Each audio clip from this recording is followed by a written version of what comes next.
we can get right into the information, because I want you all to walk away from this evening's lecture. Welcome to school. I love teaching and I love school. I could totally be in school forever. I know not everybody feels that way, but I absolutely love it. And so I hope that you will enjoy this and you will love it too. We're going to talk about what's killing our dogs. Ugh, it's not a fun topic, but the good news is there are things that we can do to help the problems that our dogs have and see so often. And I'm a solution-minded person. I am here to help, not to just depress you, right? So what are the problems that we're seeing? We're seeing that our dogs are dying from cancer way too often. I'm moving my little camera part around because I think on my screen it covers the words, but hopefully on your screen it does not. Let me know in the chat if you can read the whole things. And yes, I'm kind of doing the chat at the same time. So I will be popping back and forth and answering some questions in the chat as I have the time to do that. And hopefully that's not going to mess up the presentation if I have that in my screen, because I don't have multiple screens like for presentations. But here's the sad facts. 1 in 3 dogs will die of cancer, especially over the age of 3 or 4. I honestly think it might be a little higher. I see it all the time. It's really, really sad. Way, way, way too common. And 1 in 3, let's say it is 1 in 3, which are what the stats say. That is way too high. Like, why is 1 in 3 dog gonna die from cancer? Why is that? That's terrible. It's really awful. I think it's completely unnecessary, and I do think that we can do something about it. They don't smoke or drink. They nap pretty much whenever they want. They don't have a stressful job, stressful relationships, hopefully, right? They're getting lots of love, lots of attention from you, and hopefully they have a pretty low stress life. So they're not stressed out. They're not drinking and smoking. They're hopefully not going to McDonald's every day. I sure hope not. And hopefully you don't either, but definitely not the dog, although some people do. And I just hate it when people tell me those things. Man, cancer is terrible, right? It's awful. It's horrible. It takes too many lives. But here are the other things. This is another list of problems that I see every single day. These are the chronic illnesses that so many dogs are suffering from. The allergies are kicking. Spring has sprung, my friends, at least here in Florida. Okay, so I'm in St. Augustine, Florida. Man, we see allergies, itching, ear infections, hair loss. These things are all typically related to allergies in general, whether it's food, environmental, some other allergen. Man, it is horrible. It is awful, awful, awful. Too many dogs suffer from this. They chew their feet, they scratch themselves bloody, they wake you up and themselves all night long, right? They're not getting any sleep. You're not getting any sleep. Allergies are a major issue. That is probably the biggest chronic condition in Florida. This is the biggest problem that I see so many pets for, like month after month, right? So these are dogs that are not able to just get their annual visit and then be healthy in between. No. These dogs are suffering time and time again, month after month. These symptoms just keep coming back. It's really sad. There are things we can do about it though. All right, diarrhea, GI issues, chronic vomiting, waking up in the morning with bile vomit, wanting to eat grass. This happens to a lot of dogs too. Obesity, diabetes, joint issues, arthritis, cruciate ligament tears, chronic anxiety, separation anxiety, storm phobias, anxiety just in general, being way too anxious about everything that's going on around them. Some dogs do suffer from anxiety, and it's very sad to see, and there are things that we can do about that. Neurologic disorders, seizures, tremors, other neurologic symptoms that you would see would be like hind end weakness, IVDD, meaning intervertebral disc disease. These are all big problems that do have some environmental effects, right? So these are things that are not just genetically predetermined, okay? I know that a lot of people, a lot of vets will say that all of these issues are genetically predetermined. There's nothing that you can do about it, but I disagree. There is definitely something that you can do about it. That's why I'm here. That's my mission, because I know that these things can be helped. There are natural things that we can do to help these problems. And I want to be here to teach you about it. That's what I'm here to teach you about today. That's why I'm spreading this message. That's why I'm doing webinars like this. Okay, so we can't control everything, of course. Most of us don't get to control the genetics of our dog. Now, if you do purchase a bred puppy, a puppy from a breeder, you can ask them to do DNA testing on the parents. And if you're gonna pick a dog from a breeder, absolutely, please ask them to do genetic testing. They have DNA tests for so many heritable diseases these days. That's outside of the scope of this webinar. I have a podcast called the Biohack Your Pets podcast. And I did an interview with a vet friend of mine who specializes in reproduction. And we talked about what are some things that you need to ask the breeder? What can you do to ensure that you get the healthiest puppy that you can get from a breeder? You can go to that podcast and listen to that. We don't really have time to talk about that today, but genetics usually are not something that you're going to be able to change. It's once you have the dog, you have the genetics of that dog, right? So most people are going to go to a shelter or a rescue and adopt a pet. You will have absolutely no choice as to who their parents were in that case. So thank you for adopting. Please keep doing it. We need more people to adopt more pets. There's still pets all over the world getting euthanized because there's not a home for them. That's a whole nother discussion too. I know I can go down so many rabbit holes on this whole talk. I'm trying to stick to the topics, but I'm passionate about these things. And so please forgive me if I do veer off into just a little bit of soapboxes here and there. That's why I love being a veterinarian. That's why I love having the internet and the platform to be able to share this knowledge that I have. All right, we cannot go back and change what happened to them before they came to our home, right? Before their gotcha date. We cannot change what they were eating. We cannot change what sad or scary things that they have gone through at that time. We will be able to make big differences in the future of their lives and give them wonderful, happy lives and hopefully keep them healthy from the time you got them all the way through a long life, right? And we cannot change where we currently live. So if you live in a big city, or if you live in a suburb, if you live out in the middle of nowhere in the country, that's where you live.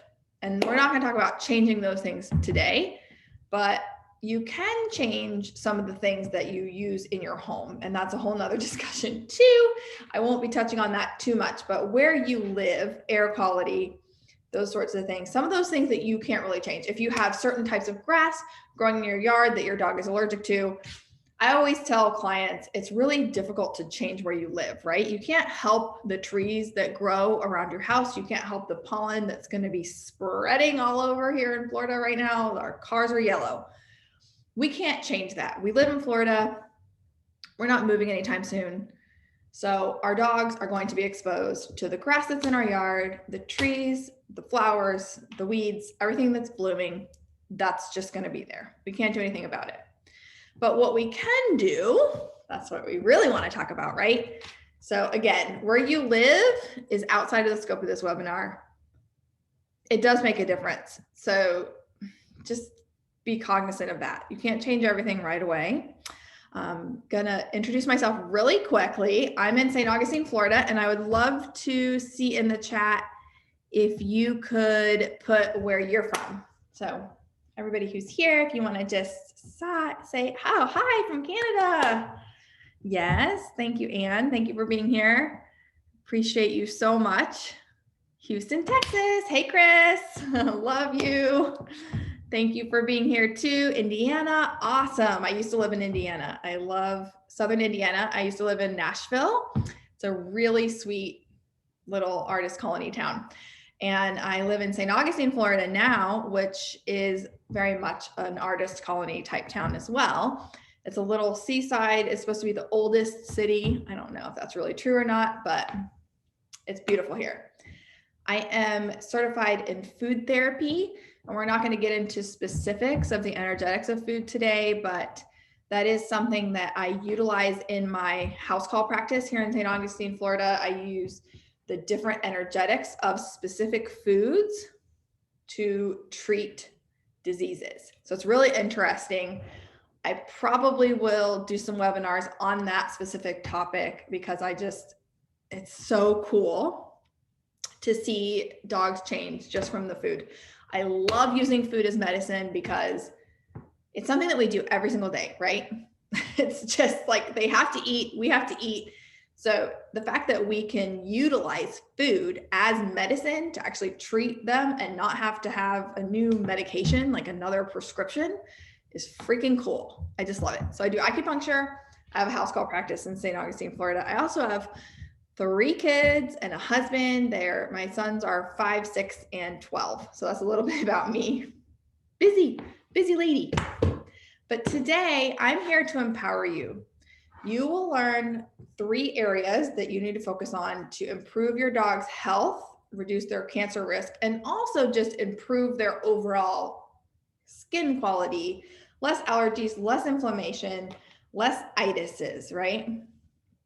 That's what we're here for today. All right, so these are the things that we do have control over. I want to say if I got everybody here real quick. Okay, good. These are the things that we do have control over. The water that our dogs drink, how much exercise and enrichment that they get, and the food that they eat. And these are the easy things. These are the things that you as a dog owner are 100% in control of, right?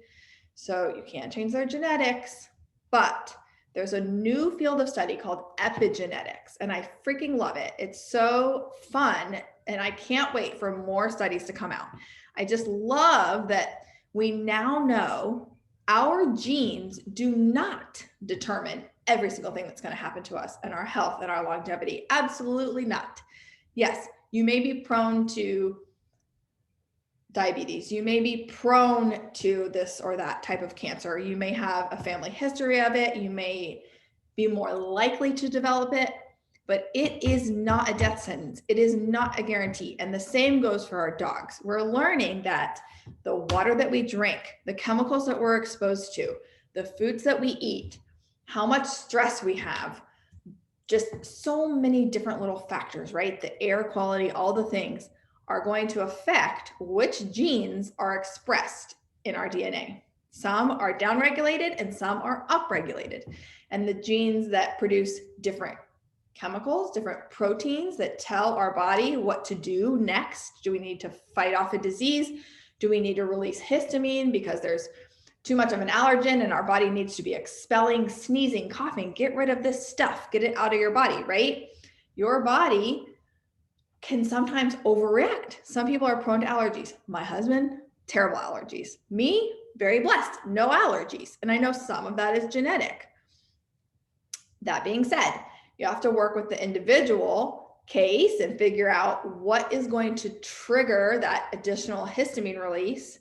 And the same goes for your dogs. I'm going to talk about it a little bit later, but there's a really cool new study. So first, water, because this is low-hanging fruit. This is something that you can absolutely change today. Go ahead and start giving your dog filtered water. Just from now on, filtered water only. Just use a reverse osmosis filter system on your house or buy the bottles, right? So go to ewg.org/tap water. I did this. I was incredibly shocked. I cannot believe it. 9 out of however many quarters from 2016 to 2019, was that 12? Yeah. So 9 out of, no, that's not 3 years. That's 4 years. No, that's 3 years. Yeah. Sorry. Math in my head. It's been a long day already. So out of 12 quarters, 9 of them, St. Augustine was not even in compliance with the FDA standards. Okay. The standards are not that great. Like, it should be better. EWG, the Environmental Working Group, has higher standards than that, and they will show you heavy metals and what's in the water that shouldn't be in the water. I was really sad to see that strontium was high, and obviously that's from the water. My dog, I had Maggie's hair analyzed, and she had, her levels of strontium were too high. That's a heavy metal. It doesn't really do too many things. It can lead to cancer, unfortunately. That's one of the big things that it can lead to. You won't necessarily notice it like quickly, right? You're not going to get strontium toxicity and feel sick immediately, but it absolutely can lead to cancer. So now that I've done this deep dive into water, what's in our water and what it can do to our dogs, and had my own dog's hair analyzed, I realized no more tap water. No more tap water, unless yours is great. I mean, you can have your water quality tested, and then you could also just put a whole house filter on. But I use either jugs that I fill up at the store, or I have what's it called, a Sentiva water filtration system that I love. It's a really kind of high-powered Brita thing, but it also has a micron filter at the top to get large particles, and then at the bottom it has rocks in it to put the minerals back in, and it tastes really good, and it's supposed to make the water like higher pH. So some sort of filtered water. That's number one, tip number one. Okay, that's a quick win. You can change that today. No more tap water, or at least, at least look at ewg.org/tap water and see what your tap water quality is, right? All right, next, incorporate your dog into your lifestyle. How do you do that? I'd love to know. Let's talk. Let's see in the chat. What do you do with your dog?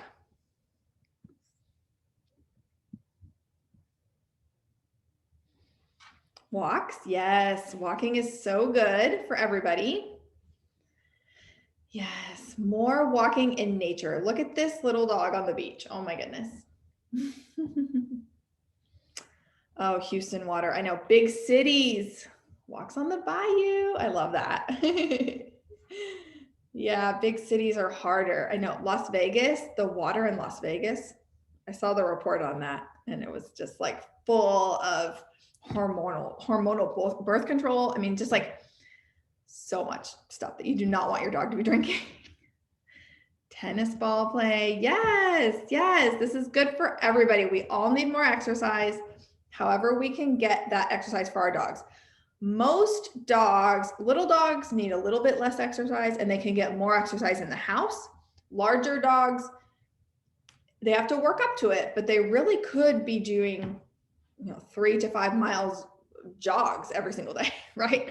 And I know not every person is up for that, but at least taking them on walks every single day, and playing ball with them. Those are ways that most people can get their dog the exercise that they need. But then on top of that, they need enrichment. So exercise is wonderful. It's very, very important for all of us, but for our dogs, they need enrichment. We are overly stimulated in our life, probably. We have so much enrichment. We have so much opportunity to learn, connect with people online. We probably could use some more in-person enrichment, human enrichment lately. But our dogs, they need specific types of enrichment. So they need that physical exercise. That's one of the types. They also need auditory. There's some really interesting studies that are out about music, using music for dogs. And they have found that in shelters, which is a high stress situation, right? Playing classical music does reduce the stress behavior in dogs. One thing to note about that, though, is it's important that the dog can get away from it. So playing music in one part of the house and not having music in another part of the house is a great way to add auditory stimulation. And also mixing it up a little bit. Yes, the calming classical music is important, or is the best, is what they found in the studies, but changing up the styles and the songs is also important. So they actually found, and I thought this was really funny, they actually found that some dogs got irritated by like hearing the same song over and over again, which just like us, right? You'd hate to have to hear that same song over and over again. It's just terrible. So it's really funny. So you want to mix it up, calming music, and allow there to be a quiet space as well. Okay, olfactory. Olfactory is very important for dogs. Dogs can smell like, I mean, it's really hard to know exactly, but statistics say 100,000 times better than humans. The other thing that I found really interesting is that dogs smell continually. So they have these little kind of almost like gills on the edge of the nose, right? You look at your dog and you can see that little crease right there. While the air is going out, new smells are being pushed in. So whether they're breathing out or they're breathing in, they are smelling. That's how much smell matters to a dog. So yeah, of course, there's tons of smells all over your home, but are they really interesting to a dog, right? Are they the kind of smells that your dog would want to smell? So it is okay to utilize some essential oils, right? So Dr. Janet Rourke, who's the essential oil vet, she was on my podcast, absolutely doing aromatherapy is good for dogs. Lavender is calming. It's been proven. Studies have shown lavender is calming for people and for dogs.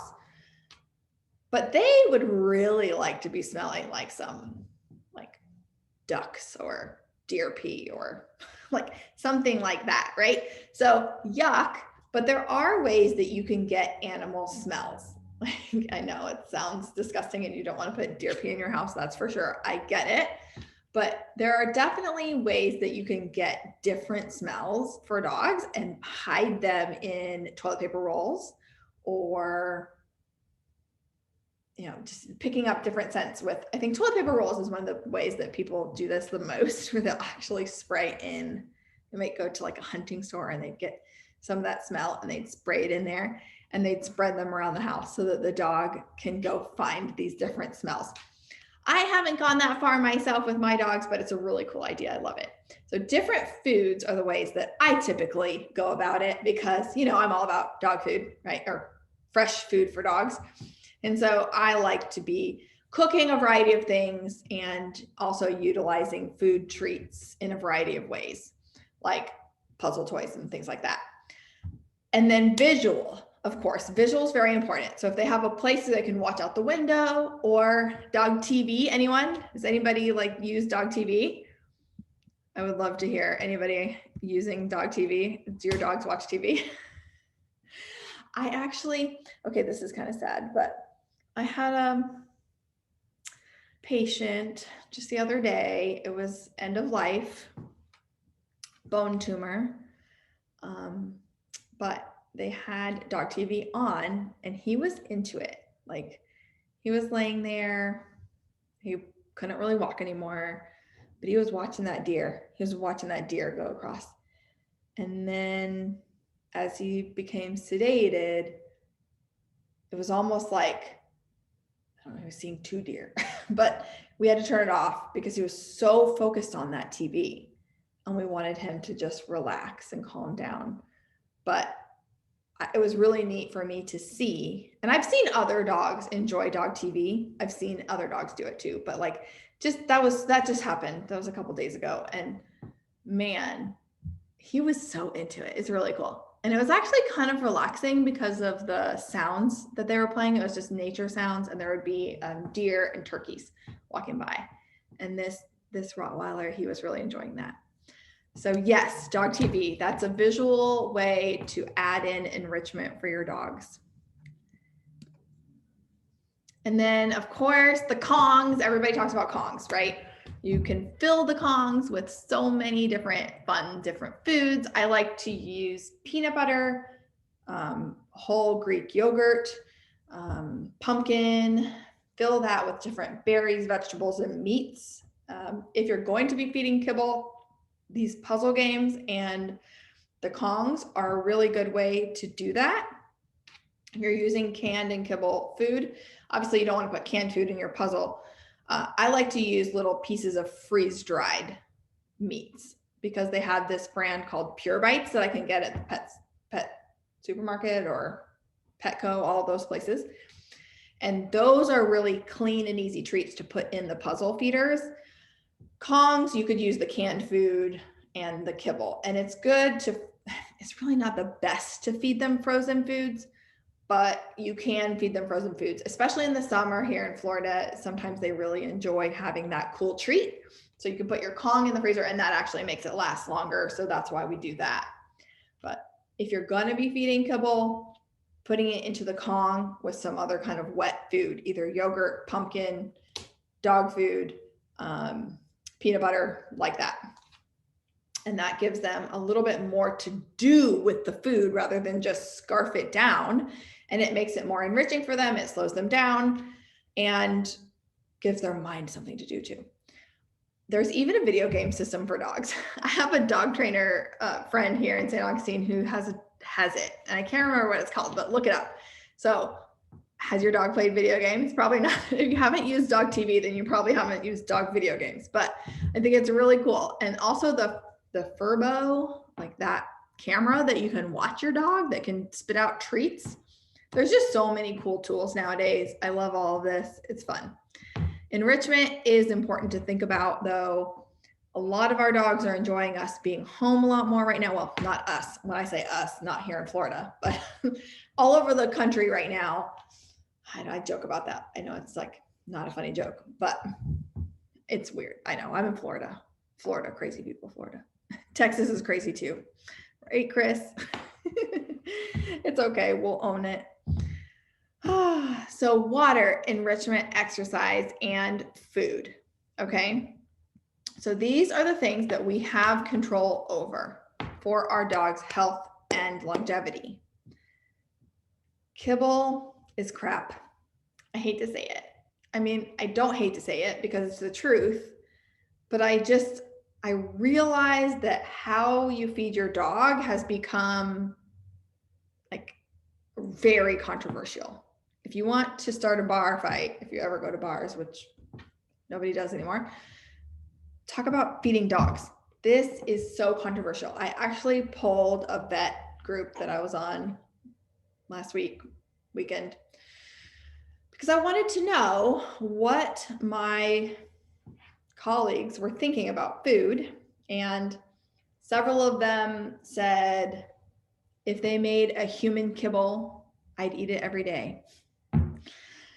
And I doubt that very much, because I've tried. I've had like a pre-made meal plan and eaten the same exact thing. 2019, I did a fitness competition.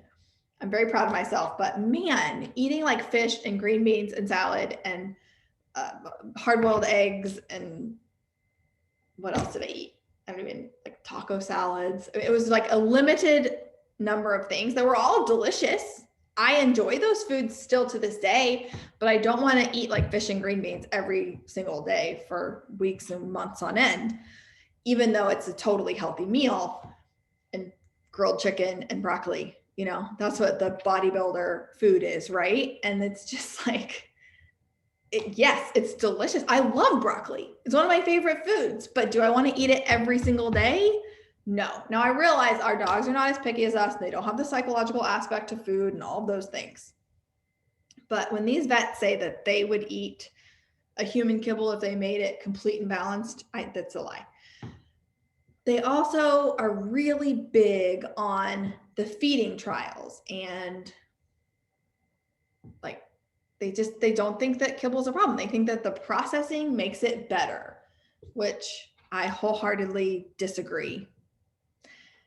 Now, there were some vets in this discussion who were completely open and honest and said, yes, they want to see more studies on it. They do think that whole fresh food might be better, but they need to see studies, or they do also feed raw or home cooked food, or they incorporate a lot of veggies and meats. A lot of vets did say they incorporate a lot of additional vegetables and meats into their dog's diet. So that was really cool to see that.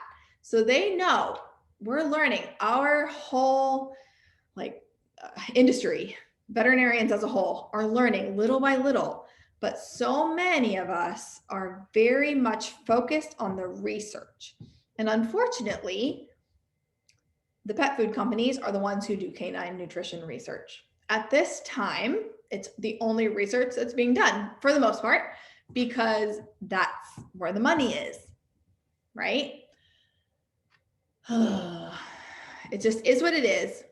Okay. But here's some scary things to think about when it comes to kibble. Just in the last 10 years, well, 15 years, right? The melamine thing happened in 2008. Sodium pentobarbital, that's euthanasia solution. Dog food has to be, that's the most common reason that dog food is recalled, because of excessive, meaning that some is allowed, but when the levels are too high, they can't have that, which is just maddening to me, which means that there are animals getting into the dog food production line that have been euthanized. Unfortunately, there are also animals that weren't euthanized that just died and left on the farm for an extended period of time. And then those carcasses are also put into the dog food, which is why they have to extrude it, which is why they have to heat it at such high levels to kill any possible bacteria and to basically just melt every aspect of that entire animal down, which I do like that they're using the whole animal. I love that. I'm a Native American. I want to use every single piece of that animal. It gave its life, every cow, every turkey, every pig, every fish even. I want to use all of it. And so that part of it doesn't bother me at all. The part that bothers me though is that like it can be rotting before it goes into it, right? And this is a whole soapbox that I could get on, and those animals are not treated well. So the mass production of animals in the United States of America at the moment is a problem. We're not going to talk about that in this webinar. That is part of the mission that I'm on, though, is to help improve the entire food system, right? I want to shift our entire mindset around what is health and wellness so that we are taking a proactive stance instead of waiting for disease to happen and then treating it with a bunch of pills that cause more diseases, right? I want to be proactive and do everything we can to keep our dogs as healthy as possible, as long as possible. And these things are not going to help. The excess of vitamin D was a recent recall from Hills, right? A very trusted pet food brand. Aflatoxins, that is a mold toxin that grows on corn. That is the current recall we are in right this moment. Midwestern Feeds is recalling batch after batch after batch of food from the United States and Mexico. At least those are the countries that I've read. And unfortunately, you don't know. I mean, most people don't know this. So if you don't know that this is happening, then how are you supposed to know if you shouldn't feed that bag of food? I mean, are you on the, what is it? It's not Dog Nutrition Alliance. It is, there's a website that has all of the dog recalls. And Dog Food Alliance, I think. No, Dog Food Advisor. That's what it is. It's dogfoodadvisor.com. You can sign up there and get the emails about all of the recalls. And you want to do that just in case you do have some kibble or some canned food or something that might be recalled at any time. The other thing about kibble is that the main goals of the manufacturers are to make it as cheaply as possible and to make it shelf stable, right? So in my discussion with the other veterinarians, we talked about this. It's not easy to make an inexpensive and shelf stable food, right? It's not. And I do understand the reason for that. I understand why they're doing that. It's just shouldn't be the main goal, in my opinion. In my opinion, the maximum health and wellness should be the main goal. Now, I appreciate that not everybody's in a position to feed their dog whole fresh food. Some people are homeless and they have dogs, and I think that those people love their dogs. Of course, they probably do feed them food, whole food, in addition to some dog food when they're given it or whatever. They probably eat whatever they find or are given. But they love their dogs. Those dogs are often in really good shape, and those people need that pet. Man, that is probably the only thing that's keeping them alive sometimes. So I am not a vet that says if you can't afford it, you shouldn't have a pet. Absolutely not. I do not believe that. Not even for a second. Accidents happen, illnesses happen, things go wrong. It happens. We all get into a place where sometimes we don't have the money. But if we do have the means to be able to give them whole, fresh food, I say it's time. It's time to stop letting cheap and convenient be our go-to what we're looking for in a dog food, right? It's just not what's best. What else you don't know is that, well, maybe you do know, but you might not know, is that in addition to what's listed on the actual dog food label, there are pesticides and antifungals sprayed onto the grains when they're in the warehouse before they're put into the dog foods.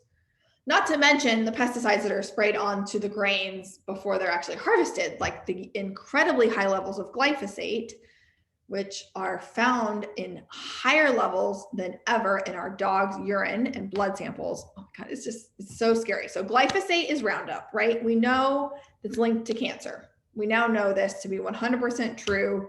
There's no question about it. I don't understand how it's still being used in such quantities. But corn, GMO corn, the GMO is not the problem. Like genetically modifying some food is not necessarily the issue.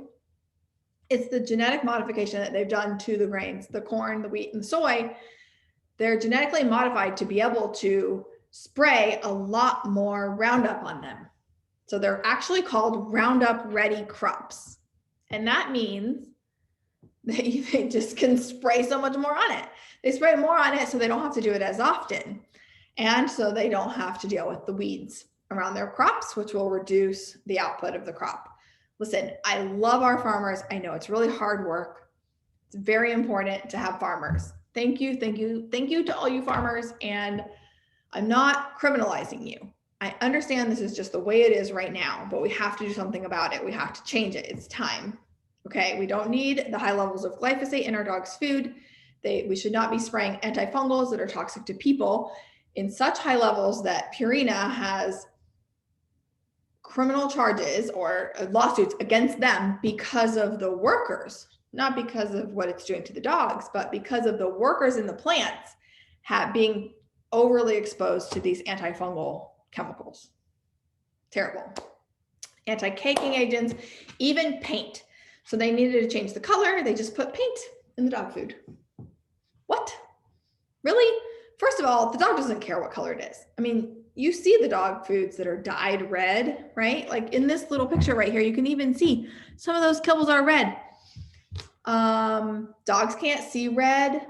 So why are we making the dog kibbles red? It's so pointless. Fake dyes are completely unnecessary. The dog does not care. That is 100% just marketing. I'm going to check in. Yes, I know it is expensive to do research. It definitely is. That's a very good point. And it's not easy, especially to do double-blind, placebo-controlled, and properly formulated studies that have big enough numbers in them, right? You need that N to be 100 or more to really have a statistical significance. But what we're going to do is start where we're at. So here's a couple of studies that have come out this year or last year, just recently, that I'm super excited about. Take a screenshot of this right now. Go ahead and take a screenshot, or I'll include this in an email that I'm going to send out after the webinar. I'm going to include these studies because I'm excited about them. This one here, the skin quality study, it was really done on Staffordshire Terriers, and they were talking about atopy. In this study, these dogs, and it was a really small study. There was only a few dogs. I think there was like 8, which is not a lot, but it's very interesting. They're actually doing a study on epigenetics, right? So Staffordshire Terriers are very prone to atopy, which means environmental allergens leading to itchy skin symptoms. They studied the dogs that were fed kibble versus the dogs that were fed raw food. And the raw food dogs had better quality skin. They actually did biopsies of the skin, and they looked under the microscope, and they found significantly better quality, thicker skin, more lipid protecting the top layer of the skin in the dogs that were fed raw food. Come on, let's get more dogs in these studies because this is freaking awesome. This is the stuff we need to know. There was a bladder cancer study. Now, this was done on Scottish Terriers. And what they did in this study, so it was like Scottish Terriers and bladder cancer. Those are the only things that they studied, right? So it was one type of cancer in one breed who's prone to this particular type of cancer. And they found that, and this was published in the Journal of Veterinary Medicine, like this is like our big journal, JAVMA. They found that adding greens to the top of a kibble-fed diet 3 times a week reduced the bladder cancer by 90%. 90% difference? Are you kidding me? That's huge. Like, really? You can almost eliminate bladder cancer by just adding greens to the diet 3 times a week? What? Amazing. Awesome. So cool.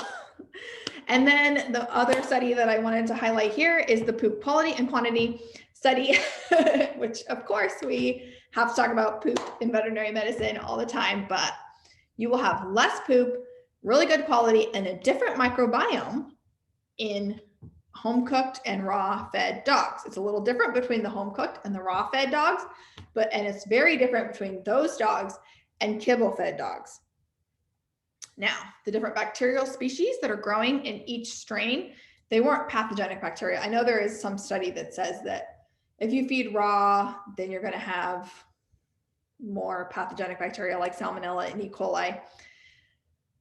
We're not talking about that today. Raw feeding is great. I love it, but I don't teach it because I want to meet people where they are. And it's a little bit more difficult to actually get enough different parts of the animal unless you're going to your farmer's market and you're making a relationship with your local farmers. But if you're going to just be going to your grocery store and you want to make your dog food, you're not going to find furry bits. Now, you can find a lot of organ meats, which are important for dog food. So I recommend home cooked food. That's how I do it. I also feed some raw, but the truth is the FDA is stricter on raw, like commercially prepared raw foods than they are on our own foods. I guess because they think we're going to be cooking our foods always, but it's like up to 20%. What is it? 20? I can't remember what the number is, but there's like 20 times more salmonella allowed in human food than there is in dog food. Even though dogs eat poop and they can totally handle being exposed to salmonella, they rarely actually get salmonellosis where they actually get sick from it. It's incredibly rare. So FDA is just trying to make it hard on dog food companies that are making raw food. I think it's just Purina that's in the pockets. Okay, but that's a soapbox, right? Purina, Nestle, Mars, they own the veterinary industry now. Mars, that's who it is. And Purina is owned by Nestle, but Mars, which makes half the other dog foods, also owns Banfield and BCA and Blue Pearl, which just shows you they're in it for the money. Let's make the dog sick and then we can send them to our vet clinics so we can get all the money. Anyways, these are good studies. Let's get back to the positive, right? These are excellent whole food studies. I can't wait to see more of them. Look them up, take a screenshot. Also, I'll send this out in an email. All right, so what can you do today that's just really easy? Check with your local farmer's market and find a farmer who humanely raises meat. Pigs, turkeys, ducks, chickens, cows, goats, all of the above. Ask if you can get the extra pieces that people don't eat. Ask if you can get the beef trachea. That's an excellent source of glucosamine and chondroitin, which is good for the joints. Ask if you can get the thymus, get the kidneys, get the heart, get the lungs, get all the organs that the people are not going to eat. Green tripe, which is very popular these days, is the stomach, one of the stomachs of a cow. And that has really good probiotics in it, right? Because the cows ferment the grasses that they eat, and that is done by bacteria that are living in the stomach of the cow. So you get that tripe, and you're going to be able to collect some of those bacteria by feeding that tripe. Now it has to be the green type, which is like the uncleaned kind, which I think is a little bit harder to find in the grocery store, but it's a fad. You can find it. So outside of those raw meaty bones and organs, you can just start adding greens to your dog's food, right? Like that study showed. Add greens whenever you can. If you're using herbs, fresh herbs to cook, parsley is good for their breath. They're going to be burping parsley instead of fish, which is a much nicer smell. You can add pretty much all of the culinary herbs just in little bits on top of the food. You can add steamed vegetables. I think that steaming them slightly helps to make them more digestible for dogs. So broccoli, I love to keep the florets for myself and feed my dogs the stems, right? They love it. It's kind of stinky. They really like stinky things. So the broccoli stems, cut them up in small pieces, add that to the dog food. Cauliflower, spinach, green beans, peas, carrots. Some dogs don't do as well with carrots, but all of your vegetables, pretty much any vegetable. And no, garlic is really not toxic to dogs, but that's outside of the scope of this webinar. I think I did a post on garlic not too long ago on Instagram, but it takes a lot of garlic. So if you're cooking with a little bit of garlic, it's okay. So it's fine. It's not going to hurt your dog, I promise. Mushrooms, shiitake mushrooms, and brown rice make magic. So that I don't have to remember every single chemical name, I just say they have magic powers, which is true. They have healing qualities and magic powers. Broccoli, for example, has sulforaphanes, which are a specific type of phytochemical that fights cancer, is anti-inflammatory and antioxidant, and so much more. These are things that are going to help your dog's immune system function better and therefore lead to less allergies. The immune system only has an excessive reaction when it's out of whack. So you need to make sure that your microbiome in your gut is right. And food is the way to do this. Having plenty of fiber, right? Undigestible fiber, actually, which broccoli stems are really good for that. Feed the good bacteria in the gut. And most of the immune system, 70% of our immune system is actually in our gut, and the same goes for our dogs. So we need to make sure that that microbiome is very healthy. Feeding raw meat actually helps with that. Now you have to be careful with the bones. It definitely have to be raw. Do not feed cooked bones ever, but it depends on the type of dog you have, the size of dog you have, as to which bones you would pick. So we're not going to talk about that in the webinar today.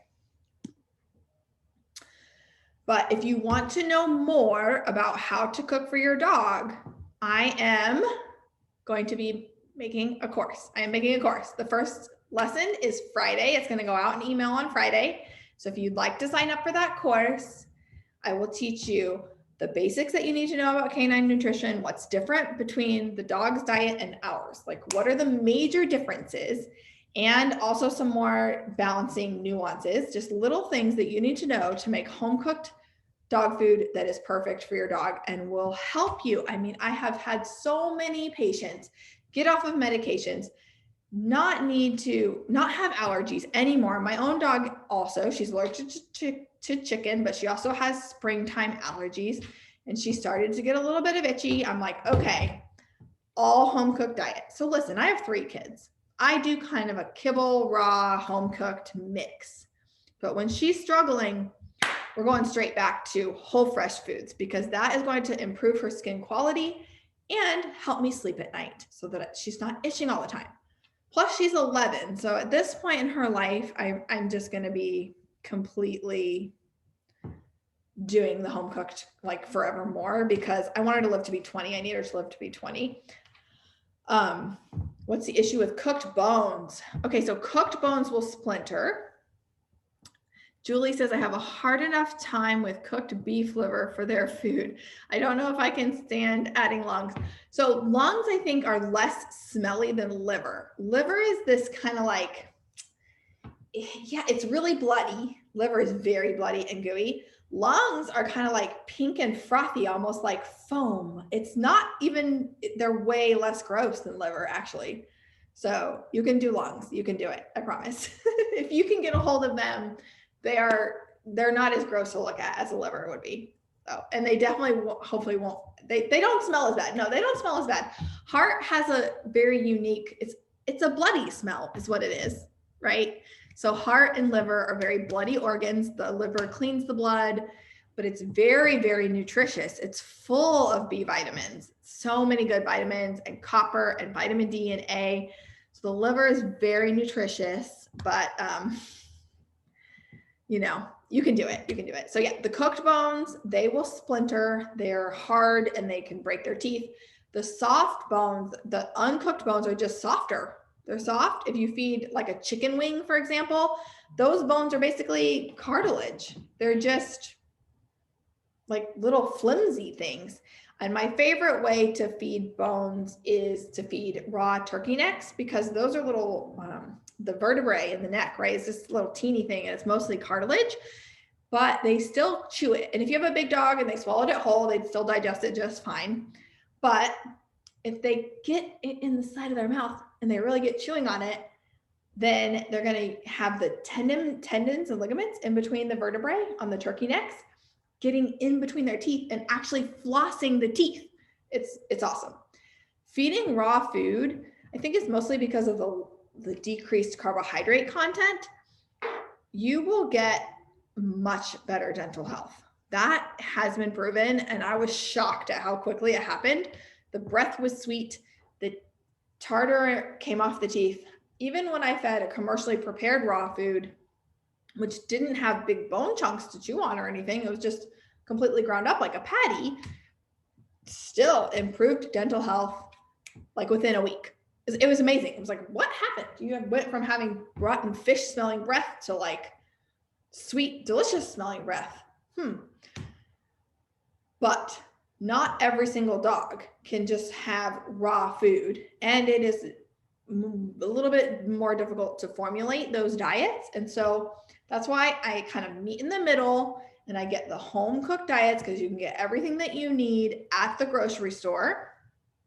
And you don't have to be grossed out by raw meat, but you don't have to cook it. If you want to feed it raw, absolutely, that's fine too. And you could just cook the grains and the carbohydrates and the vegetable portion, because that makes it digestible for the dog, right? So dogs can't chew. They can't like grind. Their jaw does not go side to side like ours does.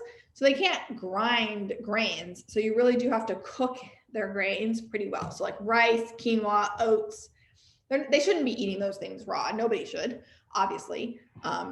But even things like potatoes, they shouldn't eat raw either. So sweet potatoes, white potatoes, I do like to include those in their meals, because it also makes it more affordable. Just to be 100% honest, including vegetables to get the vitamins and nutrients in makes it easier and more affordable. And I still try to keep the carbohydrate content to 20 to 30% versus kibble, which is like 40% or more, which is way too high for dogs. AFCO does not have a minimum standard for carbohydrate for dogs. They don't actually need carbohydrates in their diet, but they will eat grasses, vegetables, berries, and then of course the stomach contents, the GI contents, if they were to be hunting. So like a rabbit, a squirrel, a bird, a chicken, if they eat a whole chicken, which they will, then they would be getting the feathers and all the grains and everything inside of the chicken as well. So they are going to be able to digest those things. Also, dogs have been evolving with humans, eating human food for almost 30,000 years now. And this whole kibble thing has only been going on for like 150 years. So it's not inherently bad just because it's new, but unfortunately, the things that I mentioned before scare me enough to want to get away from it. It doesn't have to be all or nothing, but if you want to learn how to make home cooked dog food for yourself and really understanding the basics of canine nutrition, I am very excited to be having my beta class starting. And this time it's going to be $137. moving forward, it will not be $137. It will be more. And the first 10 students will get a one-on-one telemed consultation with me. I will look at your dog's medical records. I will spend time discussing all of the things that you've tried in the past, what worked, what didn't, what equipment that you have in your kitchen, what your dog likes and doesn't like, what you like and don't like.